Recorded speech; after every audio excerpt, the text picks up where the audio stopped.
ఎల్లకాలం ప్రభుత్వం మీది కాదు, ఎల్లకాలం రోజులు మీయే ఉండవు చంద్రబాబు, అది గుర్తుపెట్టుకో.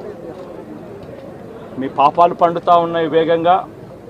ప్రజలు దీన్ని క్షమించని పరిస్థితుల్లోకి వస్తారు. ఖచ్చితంగా మీకు బుద్ధి చెప్పే పరిస్థితులు రోజులు కూడా ఉంటాయి. శాతనైతే మంచి చేయండి, మంచి చేసి ప్రజల మనసులు గెలుచుకుని ఓట్లు ప్రజల మనసుల్లో స్థిరస్థాయిగా నిలబడే కార్యక్రమం చేయండి. కానీ తప్పుడు రాజకీయాలు ఈ మాదిరిగా నువ్వు ఒక్కరివే చేస్తావు అనుకుంటా ఉన్నావు. ఇదే మాదిరిగా కొనసాగితే రాష్ట్రంలో ఒక తప్పుడు సాంప్రదాయానికి నువ్వు నాంది పలుకుతా ఉన్నావు. నువ్వు వేసే ఈ బీజం, నువ్వు వేసే ఈ తప్పుడు సాంప్రదాయం, రేపొద్దున నువ్వు వేసే ఈ బీజం చెట్టు అవుతుంది. రేపొద్దున నువ్వు ఏదైతే ఇత్తుతావో అదే పండుతుంది. రేపొద్దున మళ్ళీ మీ గ్రామాలలో మీ కార్యకర్తలకు ఇదే పరిస్థితినే, ఇదే మాదిరిగానే మళ్ళీ జరిగే కార్యక్రమాలు కూడా జరుగుతాయి. అటువంటి తప్పుడు సాంప్రదాయాలు దయచేసి ఇప్పటికన్నా ఆపండి. నాయకులుగా ఉన్న మనలాంటి వాళ్ళం ఇలాంటివి ప్రోత్సహించకూడదు. ఇలాంటివి ఎవరు తప్పు చేసినా తప్పు అని చెప్పే కార్యక్రమం నాయకులుగా మనం చెయ్యాలి.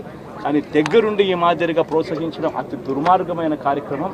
దయచేసి దీనికి ఫుల్ స్టాప్ పెట్టే కార్యక్రమం ఖచ్చితంగా చెయ్యండి చంద్రబాబు అని చెప్పి సందర్భంగా మరొక్కసారి చంద్రబాబును ఈసారి హెచ్చరిస్తున్నామని కూడా చెప్తా ఉన్నాం. ఈసారి కోరడం లేదు, హెచ్చరిస్తున్నామని కూడా చెప్తా ఉన్నాం. ఇదే మాదిరిగా జరుగుతూ పోతూ ఉంటే మాత్రం ఎవరైనా కూడా ఊరుకునే కార్యక్రమం జరగదు. రియాక్షన్ అనేది ఖచ్చితంగా ఉంటుందని కూడా చంద్రబాబు నాయుడు సందర్భంగా గట్టిగా చెప్తాం. దయచేసి మీరు మనం గెలిచాం కదా అని చెప్పి గత ప్రభుత్వ నాయకుల్ని కానీ వారి కార్యకర్తల్ని కానీ దయచేసి దాడులు కానీ ఇవన్నీ చేయకండి, వారిని హింసించకండి. కనీసం సోషల్ మీడియాలో పోస్టులు కూడా పెట్టకండి.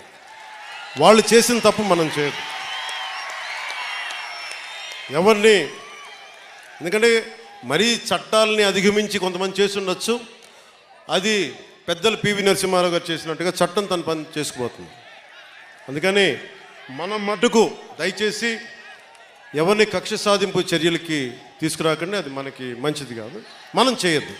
మీరు ఎమ్మెల్యే గారి తాలూకా, పిఠాపురం ఎమ్మెల్యే గారి తాలూకా అని జాగ్రత్త, చెడ్డ పేరు తీసుకురాకండి. పోలీస్ అధికారులు, ఆర్టీఓ అధికారులు ఆపి మీ నెంబర్ ప్లేట్ ఏదంటే మా పిఠాపురం తాలూకా అని చెప్పకండి, కొడతారు, నన్ను తిడతారు. అలాగే 1 వేలో వెళ్ళిపోతా ఏంటి ఇదంటే పిఠాపురం తాలూకా ఎమ్మెల్యే మాకు అలా కాదు. మనం పాటించకపోతే ఎట్లా?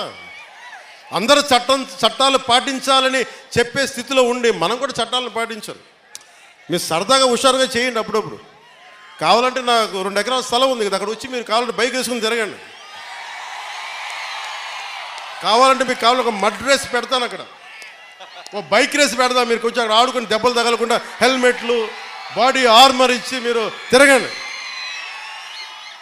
మీరు బాగుండాలనే కదా మేము అందరం చేసేది. సో మీరు ఆరోగ్యంగా ఆయురారోగ్యాలతో ఉండాలి. మీరందరూ ఆయురారోగ్యాలతో ఉండాలి. చిన్నపిల్లలందరికీ ఉన్నతమైన జీవితం ఉండాలి. వచ్చే తరం కోసం పనిచేస్తున్నాం. ఓజియా సినిమాలు చేసే టైం ఉందంటారా? ఎలాగా మాట ఇచ్చాం కాబట్టి ముందు ఒక 3 నెలలు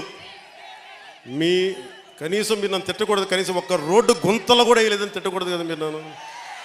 కనీసం గ్రామాలకి కొత్త రోడ్ల కంటే ముందు రోడ్లు గుంతలు పూడ్చి, పాట్ హోల్స్ పూడ్చి మళ్ళీ మీరు తిట్టకూడదు కదా. నేను ఎన్నుకుంటే మళ్ళీ నువ్వు వెళ్ళి ఓజీ చేస్తామని మనని క్యాజీ అంటే మరి నేను చెప్పను. ఒక భయంతో మా నిర్మాతలు కూడా చెప్పాను, కొంచెం క్షమించాలి. మా రాష్ట్ర మా ఆంధ్ర రాజ్య ప్రజలకి మేము కొంత కనీసం సేవ చేసుకొని కుదిరినప్పుడల్లా ఒక 2 రోజులు 3 రోజులు మీకు షూటింగ్ చేస్తాను.